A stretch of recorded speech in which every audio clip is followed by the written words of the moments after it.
Kalaboso naman ang isang akusadong babae matapos maharang ng mga tauhan ng PNP Aviation Security Group dahil sa kasong estapa sa NAIA Terminal 3, Pasay City. Patrolwoman Joanna Nadine Soto, ibalita mo.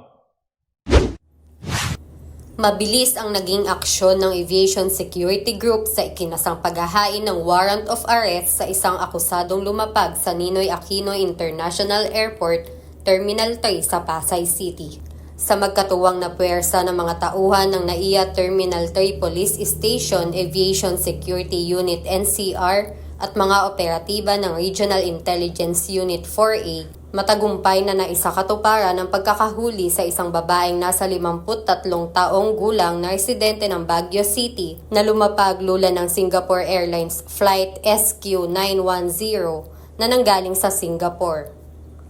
Ang akusado ay naaresto sa bisa ng warrant of arrest na nasa ilalim ng criminal case number C-5757599 na inilabas ni Honorable Adoracion G. Angeles ng Regional Trial Court Branch 121 NCRJ sa Caloocan City.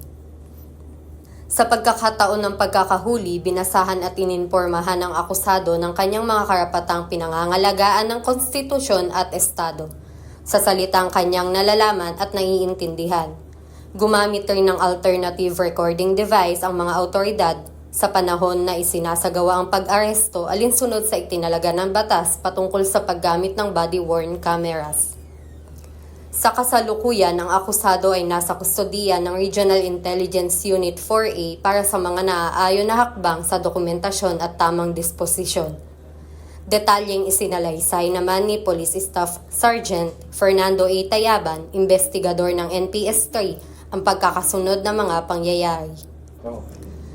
Ang himpilan po namin ay nakatanggap ng koordinasyon mula sa Intelligence Group 4A tungkol sa isang pasahero na may outstanding warrant of arrest sa kasong estapa na issued pa noong September 26, 1999 mula sa Branch 21 ng Caloocan City.